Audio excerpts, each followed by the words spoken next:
So this is another phrasal verb. So ये एक और phrasal verb है जो है figure out. Figure out जब हम बोलते हैं तो figure out, it's not that figure, boys. Figure out. Figure out means to understand something or to find solution. Now, let me explain it to you by giving you an example of the remote.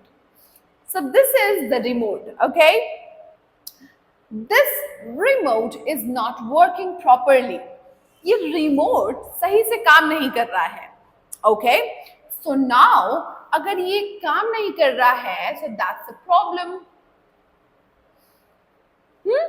आपको समझ नहीं आ रहा है कि आखिर इसमें क्या है जो काम नहीं कर रहा है. So, when you try to find the problem, when you try to find the solution of the problem, we can use figure out, okay? For example, you can say, in the answer of this question that this remote is not working properly, you can say, give it to me, मुझे दे दो, I'll figure it out. Give it to me. Give it to me, मुझे दे दो. अगर आपको पता है कि उस रिमोट को कैसे चलाते हैं and you have some idea that how it works, you can say give it to me. I will figure it out. I will figure it out. अब मैंने लिखा है figure out, यहाँ पे लिखा है figure it out. We use it to tell that we are talking about the object. Okay यहाँ पे हम एक रिमोट की बात कर रहे हैं और ये एक ऑब्जेक्ट है. ऑब्जेक्ट की वजह से हमने यहाँ पे इट लगाया है. Give it to me, I will figure it out. Okay, अब नेक्स्ट एग्जांपल्स में आप लोग साथ मेरे चलोगे जिसमें आप बताओगे क्या ये सही जगह है फिगर आउट लगाने के लिए या हम यहाँ फिगर इट आउट लगाएंगे या फिगर आउट लगाएंगे. Let's see. Okay, I can't,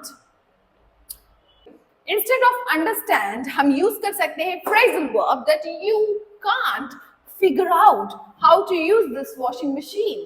You can't figure out how to use this washing machine. F-I-G-U-R-E, figure out. You can't figure out how to use this washing machine. अब हमने यहाँ पे it इसलिए नहीं लगाया है क्योंकि यहाँ पे ऑलरेडी ऑब्जेक्ट दिया हुआ है washing machine. You can't figure out how to use this washing machine. अगर यहाँ पे वॉशिंग मशीन नहीं होती और खाली सेंस होता तो आप कह सकते हैं I can't figure it out. Suppose आपके सामने वॉशिंग मशीन रखी है और आपको समझ नहीं आ रहा है कि किस बटन से क्या काम होगा तो आप कह सकते हो ना that I can't figure it out. But यहाँ पे ऑलरेडी वॉशिंग मशीन दे रखी है उन्होंने, ओके, ऑब्जेक्ट में. अब नेक्स्ट है I need to figure out the answer. Suppose आपको कोई चीज समझ नहीं आ रही है, ओके, तो आप कह सकते हो I need to figure out the answer. यहाँ पे आंसर, द आंसर तो है ही, कोई ऑब्जेक्ट तो है नहीं, तो ऑलरेडी ये कंप्लीट है अपने में, ठीक है. So I need to figure out, I need to figure out the answer. I need to figure out the answer. Okay? उस क्वेश्चन को सॉल्व करने की I need to figure out the answer. मुझे फिगर आउट करने की जरूरत है. तो फिगर आउट का मतलब आपको अच्छे से समझ में आ गया होगा. Let's move to the another one. Let's see.